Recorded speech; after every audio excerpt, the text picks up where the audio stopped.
హరే కృష్ణ అందరికీ నమస్కారం. మనం ముకుందమాల స్తోత్రంలోని శ్లోకాల గురించి తెలుసుకుంటున్నాం కదా. మరికొన్ని శ్లోకాలను ఈరోజు తెలుసుకుందాము. ముందుగా గురు ప్రార్థన. నమో ఓం విష్ణుపాదాయ కృష్ణపష్టాయ పతలే శ్రీమతే జయపతాక స్వామిని నామనే నమాచార్య పదాయ నిత్యాయ కృపదాయనే గౌరకథాధామదయ నగర గ్రామతారిణి. నమో విష్ణుపాదాయ కృష్ణపష్టాయ పతలే శ్రీమతే భక్తివేదాంత స్వామిని నామనే నమస్తే సారస్వతీ దేవి గౌరవాణి ప్రచారిణి నిర్విశేష శూన్యవాది పాశ్చాత్యస్తారిణి. నమో మహావదన్యాయ కృష్ణ ప్రేమపదాయతే కృష్ణాయ కృష్ణ చైతన్యనామనే గౌరతిష్టే నమ. నమో బ్రహ్మణ్య దేవాయ గో బ్రాహ్మణితాయ చ జగద్హితాయ కృష్ణాయ గోవిందాయ నమో నమ. హే కృష్ణ కరుణా సింధో దీనబంధో జగత్పతే గోపేశ గోపికా కాంత రాధాకాంత నమోస్తుతే. తప్తకాంచన గౌరాంగి రాధే వృందావనేశ్వరి వృషభానుసుతే దేవి ప్రణమామి హరిప్రియ. వాంఛాకల్పతరుభ్యశ్చ కృపా సింధుభ్యో చ పతితానాం పావనేభ్యో వైష్ణవేభ్యో నమో నమః. జై శ్రీకృష్ణ చైతన్య ప్రభో నిత్యానంద శ్రీ అద్వైత గదాధర శ్రీవాసాది గౌరభక్తవృంద. హరే కృష్ణ కృష్ణ కృష్ణ హరే హరే హరే రామ రామ రామ హరే హరే. ఓం నమో భగవతే వాసుదేవాయ. ఓం నమో భగవతే వాసుదేవాయ.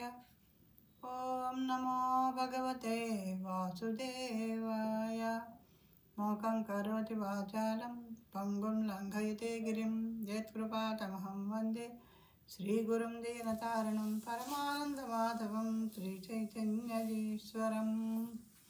జయ జయ శ్రీ చైతన్య జయ నిత్యానంద జయ అద్వైత చంద్ర జయ గౌరభక్తవృంద. జయ జయ శ్రీ చైతన్య జయ నిత్యానంద జయ అద్వైత చంద్ర జయ గౌరభక్తవృంద. జయ జయ శ్రీ చైతన్య జయ నిత్యానంద జయ అద్వైత చంద్ర జయ గౌరభక్తవృంద. మా శిక్షా గురువులందరికీ పేరు పేరున పాదాభివందనాలు చేసుకుంటూ ప్రారంభిస్తాం. నాస్తా ధర్మేణ వసు నిజయేనైవ కామోపభోగే యద్భావ్యం తద్భవతు భవన్ పూర్వకర్మానురూపం. ఏతత్ ప్రార్థ్యం మమ బహుమతం జన్మ జన్మాంతరేపి తత్పాదాంబోరుహయుగగత నిశ్చలా భక్తిరస్తు. ఇక్కడ ఇలా కులశేఖరాల వారు చెప్తున్నారు. హే ప్రభు, నాకు ధర్మమునందు కానీ ధనమును ప్రోగు చేయటనందు కానీ ఇంద్రియ తృప్తినందు కానీ ఆసక్తి లేదు. గత కర్మానుసారము అపరిహార్యముగా అవి ఎట్లు కలగవలసి ఉన్నవో అట్లే కలగనిము. కానీ జన్మ జన్మలకు నీ పాద పద్మద్వయముల ఎడ నిశ్చలమగు భక్తియుక్త సేవను నేను పొందగలిగడి మహోన్నత వరమును అసగమని నిన్ను ప్రార్థించదను.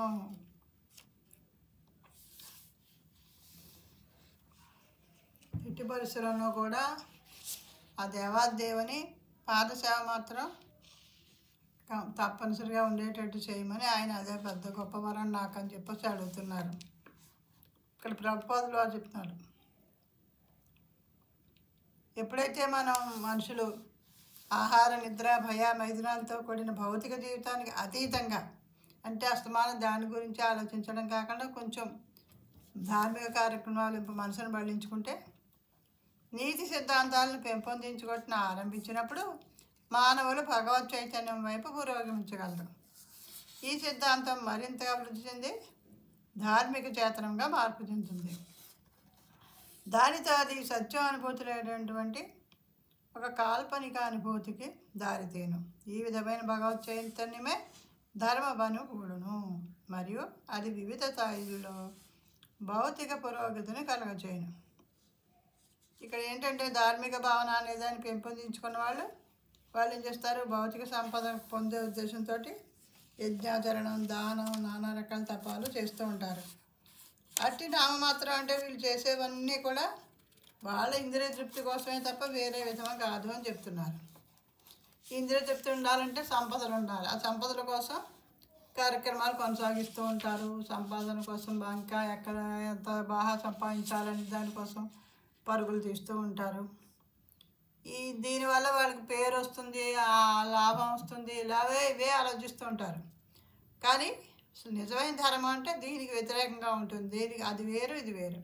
ఈ సంస్కృతంలో వాటి వాస్తవ ధర్మం అంటే జీవుల ప్రధాన గుణం అని అర్థం. జీవునికి మనందరం జీవులం కదా, మనకు ఉండాల్సిన ప్రధానమైన గుణం ఏమిటంటే నిత్య సేవయే. ఎవరికి సేవ? భగవంతుడికి, భగవద్భక్తులకి, ఆయనకి నచ్చేటట్టుగా మనం మసులుకుంటూ ఉండాలి. అట్టి సేవా లక్ష్యము పరమ సత్యము దేవాదేవుడైన శ్రీకృష్ణ భగవానుడే అని శాస్త్రాలు చెప్తున్నాయి. ఇట్టి సత్యమో దివ్యమో అయిన భగవత్ సేవ భౌతిక పరిస్థితుల్లో దారి తప్పి పైన పేర్కొనబడినట్లు ధార్మిక భావనము, ఆర్థిక అభివృద్ధి, ఇంద్రియ తృప్తి, మోక్షము లేక నిరాశతో భౌతిక వైవిధ్యాలు త్రోసిపుచ్చుట, ప్రయత్నించుట ఇలాంటి రూపాల్లోకి వెళ్ళిపోతూ ఉంటుంది. ఎప్పుడైతే మనం ఒకదాని మీదే పెట్టుకుని దాని గురించే పాటుపడితే అది జరగనప్పుడు ఏమవుతుంది, మనకి వేరే విధంగా నిరాశతోటి కొంచెం వేరే తప్పుదారిలో పట్టడం జరుగుతూ ఉంటుంది. ఏమైనాను నిజమైన ధర్మం అర్థమోక్షంలో ఇంద్రియ తృప్తి వంటిదిగా మార్పు చెందదు. ఆత్మకు పూర్తి సంతృప్తి కలగటే ధర్మ పరిపూర్ణత. ఆత్మకి సంతృప్తి కలగాలంటే ఇంద్రియాలకి, అనుభూతికి, వీటిలన్నిటికీ అతీతుడైన భగవానికి భక్తియుక్త సేవ చేయడం ద్వారానే లభిస్తుంది. జీవుడు తన నిత్య సేవాభావమును పరమనిత్యుని వైపు మరలించినప్పుడు అట్టి సేవ ఎటువంటి భౌతిక ఆటంకముల చేత నిరోధింపబడదు. ఎప్పుడైతే మనం భగవంతుని సేవ చేయాలి అనే దృష్టితో ఉన్నామో అప్పుడు దానికి మామూలుగా భౌతికమైన ఆటంకాలు ఏమీ రావు, మనం ముందుకు పురోగమించవచ్చు అని చెప్తున్నారు. అటువంటి దివ్యమైన సేవ మోక్షము కంటేనూ ఉన్నతమైనది కనుక అది నిశ్చయంగా ఎటువంటి నామయశ లేక భౌతిక పురస్కారాలని ఆశించి ఉండదు. పరమ పురుషుని ప్రేమతో కూడిన భక్తియుక్త సేవలో నెలకొనివాడు సహజముగానే భౌతికమైన నామ యశ లాభముల పట్ల విరక్తురాదు. ఎప్పుడైతే దేవుని సేవ, పూజ, అలాంటి కార్యక్రమాలు, భక్తులతో సాంగత్యం, సత్సంగంలో పాల్గొనడం, నామస్మరణ, అదే మన నామజపం చేసుకోవడం, కీర్తనలో పాల్గొనడం ఇలాంటివన్నీ చేస్తుంటే భౌతికమైన విషయాల మీద ఆసక్తి అనేది ఉండదు. మనం ఎప్పుడు కూడా ఈ భగవత్ సందేశాల శ్రవణం, కీర్తన అవన్నీ మన ఆసక్తిని పెంచుకొని అప్పుడు మనం నిజమైన ధర్మాన్ని అనుష్ఠిస్తాం. ఆధ్యాత్మిక చైతన్యం కొరవడం చేత లౌకిక ధనులు సాధారణ వార్తాపత్రికల పట్ల ఆసక్తులే ఉంటారు.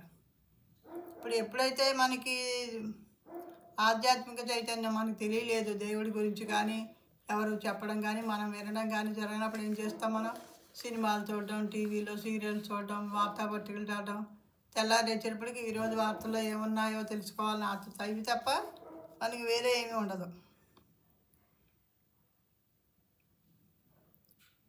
నిజమైన ధర్మము ఈ ఆధ్యాత్మిక చైతన్యమును, భగవత్ సందేశాల పట్ల ఆసక్తిని కూడా వృద్ధి చేయను.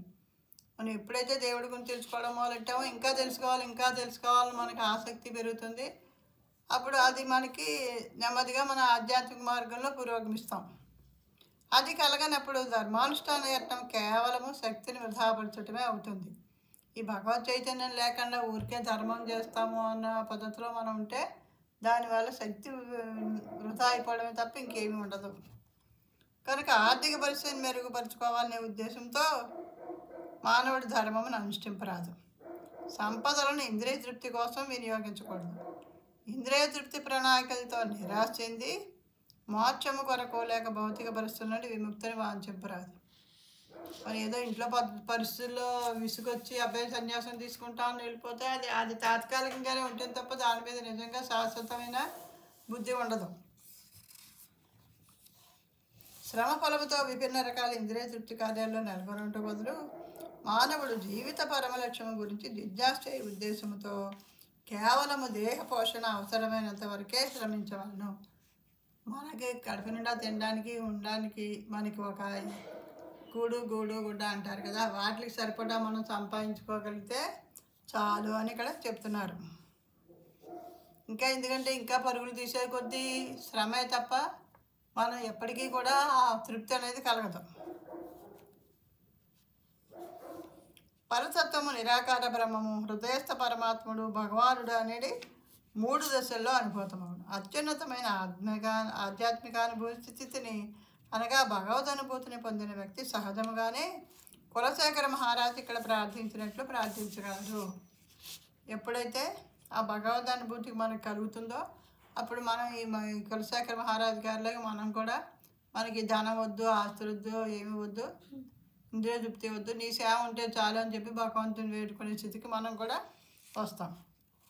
భగవానుని భక్తియుక్త సేవలో నెలకొన్న వాడే మిథ్యా మరియు తాత్కాలికమైన భౌతిక సంపదల పట్ల ఉదాసీన స్థితిని పొందగలడు. ఆ భక్తులు ఎప్పుడైతే వెళ్ళామో ఇంక దేని మీద మనకి ఆసక్తి ఉండదు. అట్టి భక్తి యోగం దురాత్మలైన వ్యక్తుల మానసిక కల్పనం కాదు.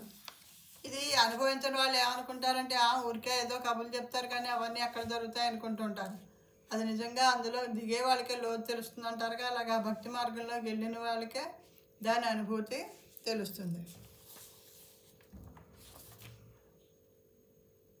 ఇది భగవద్ అనుభూతికి నిజమైన విధానమై ఉన్నది. అట్టి భగవద్ అనుభూతి జ్ఞాన వైరాగ్యపూరితమైన వైదిక వాంగ్మయంపై ఆధారపడి ఉంటుంది. మనకి ఇప్పుడు గురువులు చెప్పేవన్నీ కూడా శాస్త్రాలు పురాణాల ఆధారంగానే చెప్తారు తప్ప వాళ్ళు సొంతంగా ఏమి చెప్పరు. వాళ్ళ గురువుల నుంచి వాళ్ళు తీసుకున్నది అదే గురు పరంపర అని ఇక్కడ ఇస్కాన్లో ఎప్పుడు కూడా నొక్కి నొక్కి చెప్తూ ఉంటారు. అది ఎవరికి వాళ్ళు ఊహించుకొని తోచినట్టు చెప్పేయడం కాకుండా గురువుల ద్వారా తెలుసుకున్నది. ఆ గురువులు ఎలా చెప్తారు, అవన్నీ శాస్త్రాలను పరిశోధించి వాళ్ళ శాస్త్రాలు అవన్నీ చదివి ప్రమాణాలు తీసుకొని ఉదాహరణలతో సహా చెప్తూ ఉంటారు. దానిని మన గురువులు మనకు అందిస్తారు. మనం కూడా తెలుసుకున్నాక మనం అనుభూతి చెందాక మనం ఇంకో నలుగురికి చెప్తూ ఉంటే అది అలాగా ధర్మం ఎప్పుడు కూడా ఈ భగవద్ అనుభూతి ఈ ఆధ్యాత్మిక విషయాలన్నీ కూడా అలా అందరికీ అందుతూ ఉంటాయి. శృతి స్మృతులు పురాణములు పంచరాత్రం వంటి వేదవాంగ్మయంలో విధింపబడిన విధి నియమాలకు అనుగుణముగా లేనట్టి నామమాత్ర భక్తి కార్యములు ఎంత మాత్రమో ప్రామాణికములు కావు. ఆధ్యాత్మిక అనుభూతి మార్గముకు అవరోధములు మాత్రమే కలిగించినట్టు అటువంటి విద్యాపూర్వకమైన భక్తి కార్యాలను త్యజింపవలనని ఆత్మసాక్షాత్కారం పొందిన వారు ఆదేశిస్తుంటారు. ఎప్పుడూ కూడా శాస్త్రాల్లో ఏం చెప్పబడిందో అది మన గురువులు చెప్తారు కాబట్టి దాన్నే మనం పాటిస్తేనే మనకు సరైన భక్తులుగా మనం ముందుకు వెళ్తాం. శాస్త్రాదేశాల అనుసారము శ్రద్ధగా భగవత్ సేవలో నిష్ఠాపూర్వకముగా నెలకొనడం ద్వారానే మానవుడు క్రమంగా యోగ్యుడకు భగవద్భక్తుడు కాగలడు. దానికి పలు జన్మలు పట్టినను పర్వాలేదు. ఎందుకంటే ఇక్కడ చెప్తుంటారు భక్తి మనకి ఎప్పుడూ కూడా ఇప్పుడు మనం ఎంత సంపాదించినా మనం ఈవేళ పోతే అందులో పైసా కూడా మనం కూడా పట్టుకెళ్ళాం, అది మన తర్వాత వాళ్ళు అనుభవిస్తారు. కానీ భక్తి అలా కాదు. మనం ఇక్కడ 1% చేసినా ఇంకో జన్మ ఇచ్చినప్పుడు కొంచెం మనకి భక్తికి అనుకూలమైన కుటుంబంలో పుడతాము. అప్పుడు 2% నుంచి స్టార్ట్ చేస్తాం తప్ప మళ్ళీ మొదటికి భక్తి అంటే ఏమిటి అన్నట్టుగా ఉంటాం. ఆల్రెడీ మనం కొంత భక్తి చేసి ఉన్నాం కాబట్టి ఈ జ్ఞానంతో మనము ఆ భక్తి అక్కడి నుంచి స్టార్ట్ చేసి మనం ప్రారంభించుకుంటూ వెళ్తాం అన్నమాట. అంచేది ఎప్పుడు కూడా భక్తిలోకి వచ్చింది ఎప్పుడు కూడా వృధా అయిపోదు. ఇక్కడ అదే ప్రభుపాదుల వారు చెప్తున్నారు. హరే కృష్ణ. తర్వాత శ్లోకము. దివి వా భువి వా మమాస్తు వాసో నరకే వా నరకాంతక ప్రకామం అవధీరిత శారదార విందౌ చరణౌ తే మరణేపి చింతయామి. హే ప్రభు నరకాంతక, నీవు కోరినచో దేవతాలోకమును కానీ మనుష్యలోకమును కానీ లేదా నరకమును కానీ నేను వసించగలను. శరత్కాల పద్మ సౌందర్యమును ధిక్కరించినటువంటి నీ దివ్య చరణాలను మరణ సమయమున స్మరింపగలుగునట్లుగా చేయుమనియే నేను ప్రార్థించును. చూడండి ఎంత గొప్పగా కోరుకున్నారు ఆయన. అంటే దేవుడి ఇష్ట ప్రకారం ఆయన ఎక్కడ పంపిస్తే అక్కడికి దేవతాలోకంలో కావచ్చు, మనుషులోకంలో కావచ్చు, నరకంలో కావచ్చు, ఎక్కడైనా నేను ఉంటాను నువ్వు ఎలా నిర్దేశిస్తే అలాగని చెప్తున్నారు. కానీ చనిపోయే సమయం మాత్రం ఆ దేవాదేవుని చరణాల మీద నా దృష్టి ఉండేలా చెయ్యి అని చెప్పేసి ఆయన ప్రార్థిస్తున్నాడు. ఇక్కడ ప్రభుపాదుల వ్యాఖ్యానంలో ఇదివరకే తెలిపినట్లుగా శుద్ధ భక్తునికి లౌకిక ధర్మతో కానీ ఆర్థికాభివృద్ధితో కానీ ఇంద్రియ తృప్తితో కానీ మోక్షంతో కానీ సంబంధం లేదు. భౌతిక జీవన ప్రమాణం ఉన్నతముగా ఉన్నదా లేదా హీనముగా ఉన్నదా అని విషయంలో కూడా అతడు ఎట్టి చింతన కలిగి ఉండడు. అతనికి స్వర్గం నరకం రెండూ సమానమే. భగవత్ సేవ కొరకు నరకానికి వెళ్ళుటికైనా అతడు వెనకాడు. అట్లే భగవత్ సేవ లేనితో స్వర్గమునికైనా వెళ్ళుటకు వాంఛింపుడు. నరకంలో భగవత్ సేవ దొరుకుతుందంటే అక్కడికైనా వెళ్తాడు. స్వర్గంలో భగవత్ సేవ లేదు కానీ సుఖాలు ఉంటాయంటే నాకు అక్కర్లేదు అంటాడు. అంత ఇదిగా భగవద్భక్తుడు ఉంటారు. భౌతిక జగత్తుకు చెందిన అత్యంత సుందరమైన కమలములను కూడా ధిక్కరించడి శ్రీకృష్ణ పాదార విందాలపైన ఎట్టి పరిస్థితుల్లోనూ అతని చిత్తము లగ్నమై ఉండను. పరిస్థితులు ఎన్నా ఉన్నా సరే అవన్నీ దేవుడి చిత్తంగా భావించి అవన్నీ అనిపిస్తూ దేవుడిని మాత్రం వదిలిపెట్టకుండా ఆయన దృష్టి ఎప్పుడు ఆయన దేవాదేవుని పాదాల మీదే ఉంటుంది.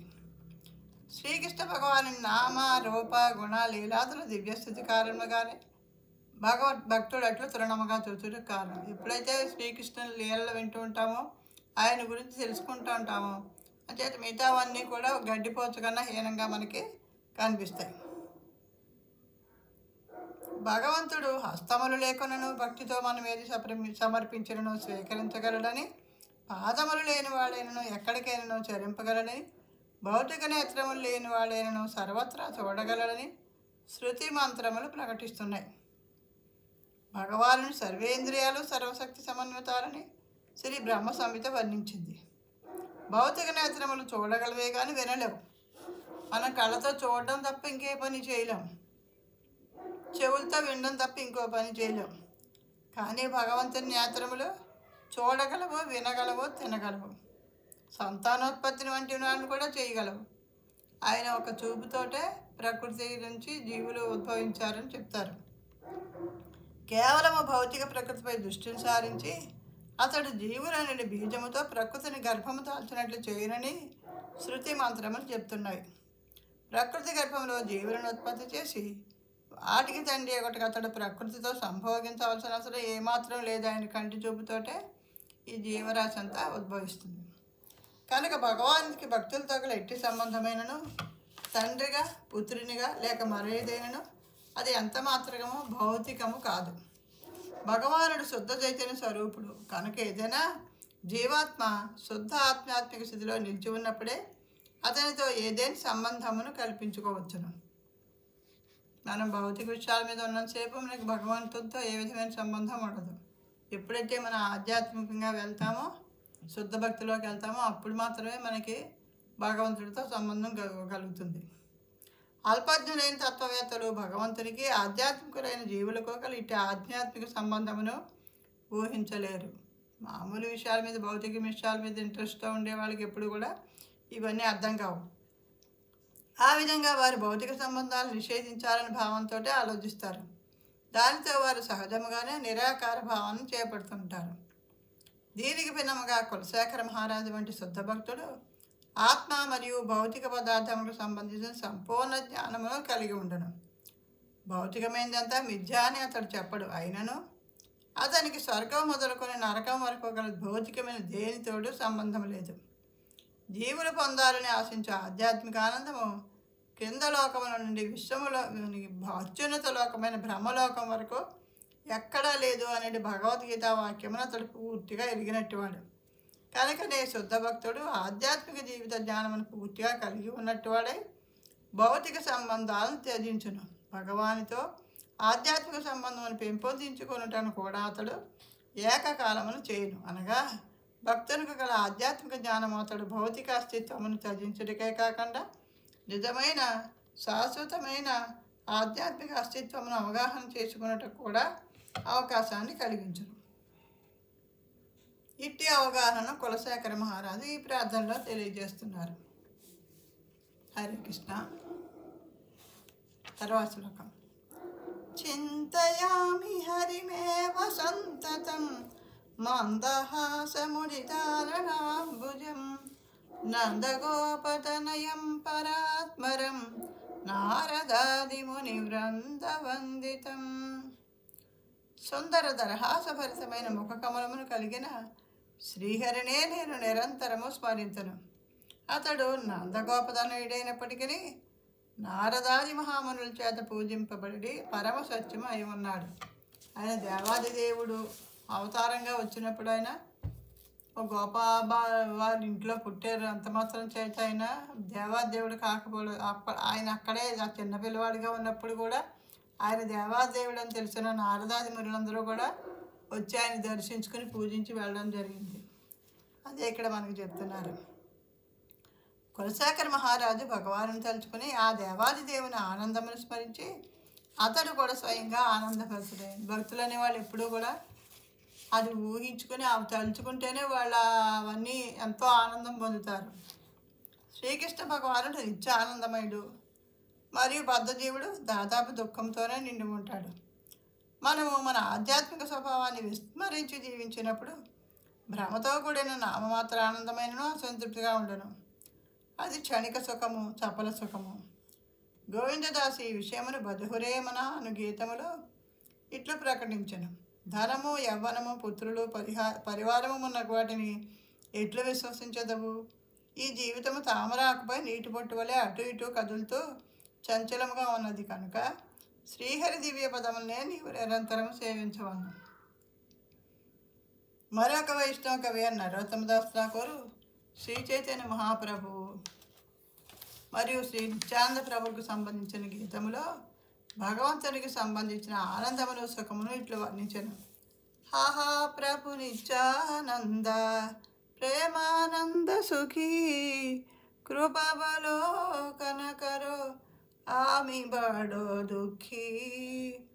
హే ప్రియమైన నిత్యానంద ప్రభు, నీవు సదా ఆధ్యాత్మిక ఆనందములో ఆనందముగా ఉంటావు.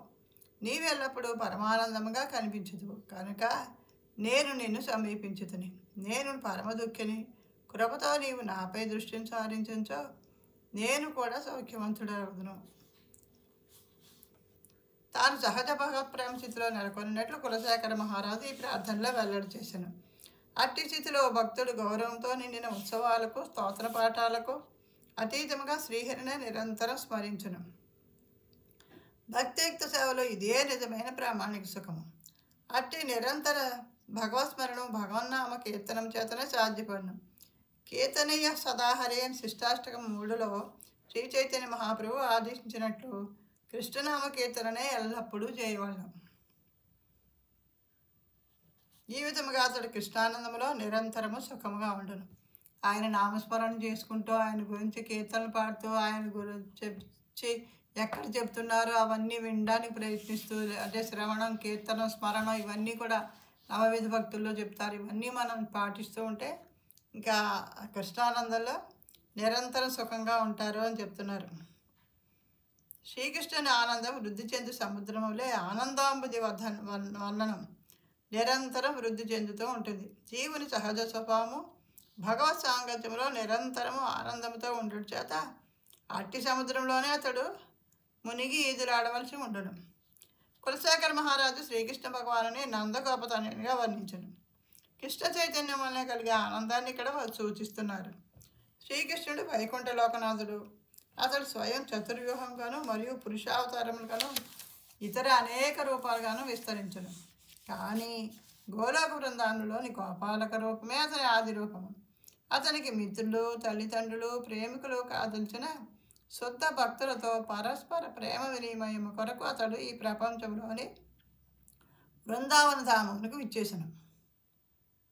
శ్రీల ప్రభుపాదుల వారు తాము రచించిన దేవాది దేవుడు శ్రీకృష్ణ భగవానుడు అనే గ్రంథంలో తెలిపినట్లు శ్రీకృష్ణుని అత్యంత సన్నిహితముగా సేవింపదలిచిన వారి పుణ్యరాశిని ప్రోగు చేసుకున్నంతటా ఆ కోరికను తీర్చుకోగలిగారు.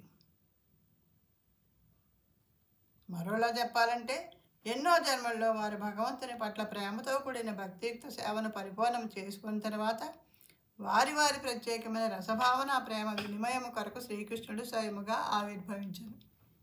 ఆయన భూమి మీదకి అవతారానికి వచ్చినప్పుడు ఆయన కావాల్సిన వాళ్ళందరినీ కూడా నువ్వు ఎవరెవరు ఏ చోట జన్మించారో కూడా చెప్పి ఆదేశాలు ఇచ్చి కూడా ఆయన వచ్చి వాళ్ళందరినీ తెచ్చుకొని వచ్చారండి. నందతన్నిగా క్రీడిస్తూ శ్రీకృష్ణుడు మిగులు ఆనందించాడు. ఉదాహరణకు ఒకప్పుడు సాధారణ బాలు వలె అతడు తండ్రి పాదకులను శిరస్సుపై మోల్చు తల్లిదండ్రులకు ఆనందము కలిగిస్తున్నాడు.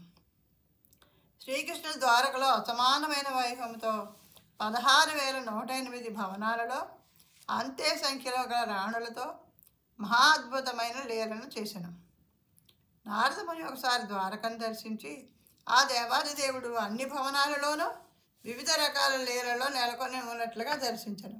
అప్పుడు అతడు ఆశ్చర్యచకితుడై ఆ దేవాది దేవుని సర్వైశ్వర్య మూలముగా వర్ణించను. ఈ శ్రీకృష్ణ భగవానుడు ద్వారకలో ఏం చేస్తున్నారో ఎలా ఉన్నారో చూద్దాం అనుకుని వచ్చాట నారదమని. ఒకసారి వచ్చినప్పుడు ఆయనకి 16,108 మంది భార్యలు ఉన్నారు కదా శ్రీకృష్ణ భగవత్కి. ఏ ఇంటికి వెళ్తే ఆ ఇంట్లోనే ఆయన అక్కడ ఆ టైంకి ఆ సమయానికి తగ్గట్టు ఆయన శ్రీకృష్ణ భగవానుడు అక్కడ ఒక్కో ఇంట్లో ఒక్కో రకమైన పనిలో కనిపించాట. దాంతో ఈయనకి ఆశ్చర్యం వేసి అప్పటికి ఆయన ఈయనకి మొత్తం అంత సర్వేశ్వరుడైన సద్గుణ ఉన్నవాడు సద్గుణేశ్వరుడు అని చెప్పేసి ఆయన ఆ లీలన్నీ ఎంతో ఇదిగా ఆయన వర్ణించారు. శ్రీకృష్ణుడు బృందావనంలో ప్రదర్శించిన మనోహరమైన లీలలకు, మధురమైన లీలలకు, ద్వారకలో ప్రదర్శించిన వైభవోపేతమైన లీలలకు మధ్య ఎటువంటి వ్యత్యాసము లేదు. ఆ కృష్ణలీలన్నీ ఆనంద సాగరములు. అంతేకాకుండా భగవాను నట్టి బహువిధ లీలను స్మరించే భక్తుడైనా అట్టి సాగరమును ఈదులాడగలడు. శ్రీకృష్ణుని సదా స్మరించే వ్యక్తి ఈ జగత్తులో కల భౌతిక క్లేశములన్నింటినీ మరిచిన వారై ఆధ్యాత్మిక జగత్తులో ప్రవేశింపగలడు. హరే కృష్ణ. తర్వాత శ్లోకం. కరచరణ సరోజే కాంతి మన్నేత్రమీనే శ్రమముషి భుజ వీచి వ్యాకులే గాధ మార్గే హరిసరసి విగాహ్యాపీయతే జోజలోఘం భవమరుపరిఖిన్న క్లేశమధ్యస్యజామి. సంసారమను ఎడారి నాకు ఆయాసమును కలగజేసింది, కానీ హరి అను సరస్సులో మునిగి అతని తేజోజలమును స్వేచ్ఛగా త్రాగి ఈరోజు నేను ఆ క్లేశములన్నింటినీ దూరము చేసుకొనేదను.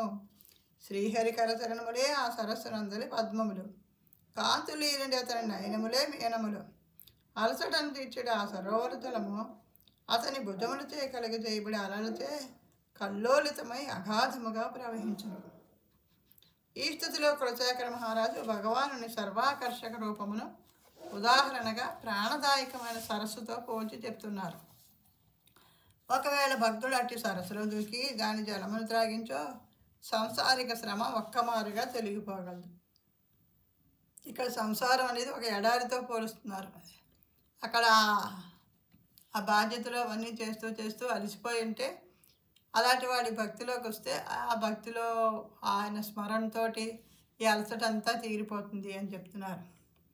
దీనికి శ్రీకృష్ణుని గురించిన శ్రవణము, అతని మహిమ కీర్తనము, అతని స్మరణల ద్వారా మనం భక్తి యోగలో మునిగిన చాలు.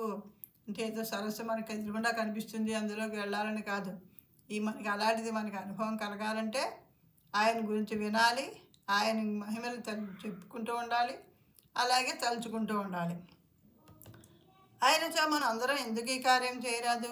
ఇంత సులువుగా ఉన్నప్పుడు మనం ఎందుకు చేయకూడదు? ఇది నలుగురు చోట కలిస్తే సినిమా గురించో, సీరియల్స్ గురించో, లేకపోతే పనికిరాని భౌతిక విషయాల గురించో కాకుండా దేవుడి గురించి మాట్లాడుకోవడం, దేవుడు ఎక్కడెక్కడ ఏ లీలలు చేశాడో అవన్నీ, గురువులు ఏం చెప్పారో అవన్నీ చర్చించుకోవచ్చు. ఆ నామం కాసేపు కూర్చొని అందరూ కలిపి నామస్మరణ చేయొచ్చు. ఇక్కడ ఉపశమనం అనేది లేదని, లేక ఆ సరస్సు ఎండమావి అని మనం మాయ వల్ల భ్రమిస్తూ ఉంటాం. భౌతిక కర్మల పట్ల మూర్ఖమైన ఆసక్తి చేత మనము కృష్ణ చైతన్యం అనే ఆనంద సాగరమును మునుగుట అనగా తప్పించుకొనుటాయని భావించవచ్చు. అట్టి సరస్సు ఎక్కడున్నది? దానిని కనుగొనగలిగించో నేను ఆనందముగా దానిలో మునిగిపోదును. కానీ ఇదేదో పౌరాణిక యవ్వనదాయక సరోవరం వల్లే తోచున్నది అని మనం భావిస్తాం. చెప్తున్నాను కదా, అక్కడ ఏదో నిజంగా సరస్సు ఉందని కాదు. ఆ సరస్సు ఎక్కడ మనకి కనబడదు. ఎందుకంటే మనం భౌతిక కర్మల పట్ల ఆసక్తి ఎప్పుడైతే తగ్గించుకుంటామో అప్పుడు మనకి ఆధ్యాత్మికంగా శ్రీకృష్ణ లీలలు వినాలని అవన్నీ తెలుసుకోవాలని ఆసక్తి పడుతుంది. అదే అప్పుడు మనం అంతకంటే సముద్రంలో మునిగినట్టే అనమాట, అంత ఆనందంగా. అభక్తులకు భగవానుని మూర్తిని దర్శింపజేస్తూ అతన్ని సేవ చేసుకుని మనం ఆహ్వానించినప్పుడు వారు దాన్ని నిరాకరిస్తారు. దేవుడికి ఎదురుగుండా భగవంతుని మూర్తిని చూపించి సేవ చేసుకోమన్నా కూడా ఆ భక్తి లేని వాళ్ళు ఒప్పుకోరు, వాళ్ళు అసలు చేయరు. భగవానుడు ఒక సాధారణ వ్యక్తి లేదా చారిత్రక పురుషుడు అని వారు భావిస్తారు. కానీ హరి సరస్సు అనేది ఒకటి ఉన్నది. కామ, క్రోధ, భయాదులు లేనట్టు శుద్ధ భక్తులే దానిలో క్రీడించు జలాచరాలు. ఆ సరస్సునందు మునిగిన వారై వారు సమస్త భౌతిక శ్రమ నుండి బయటపడిన వారై ఉంటారు. దేహము, మనసు, ఆత్మచేత మనం అలసిపోయి ఉండవచ్చును, కానీ ఈ సరోవర జలము మన శ్రమనంతటినీ పూర్తిగా తొలగించగలదు. బిందు సరోవరము గురించి వేదవాంగ్మయంలో ఒక చోట ఇలా చెప్పబడింది. అందులోనే దేవహూతి దీర్ఘకాల తపస్సు చేసిన పిమ్మట నూతనోత్సాహం పొంది తిరిగి మహాసౌందర్యవతి అయ్యను. కానీ శ్రీహరి అనేది సరస్సులో మునుగుటలోని ప్రభావము ఎవ్వరమును తిరిగి పొందుట కాదు, అది త్వరలోనే తిరిగి నశించును. దీని ద్వారా సంసారం నుండి శాశ్వత ఉపశమనమును పొందుట అనగా జన్మ మృత్యు పరంపర నుండి విడుదలయ్యే దాని నిజమైన ప్రయోజనము. ఇప్పుడు మనం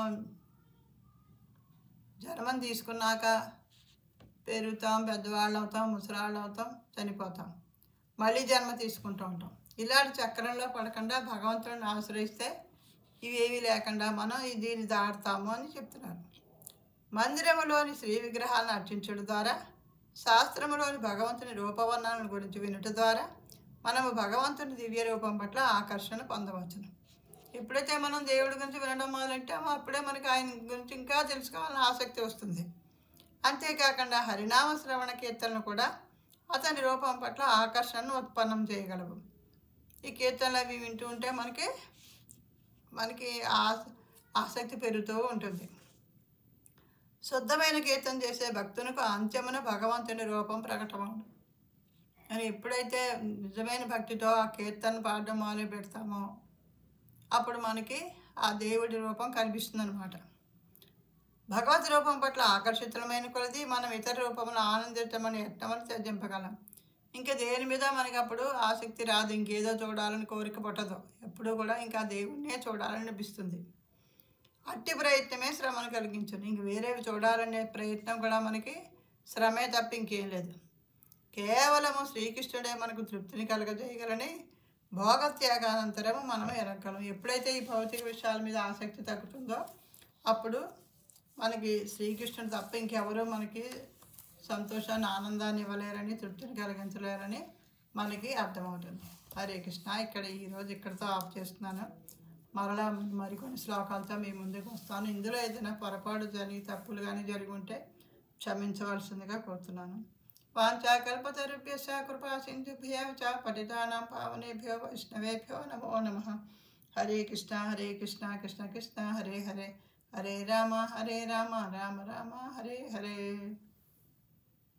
శ్రీ ప్రభుపాద్ की जय, श्री कृष्ण परमात्मा की जय, श्रीमती राधा रानी की जय.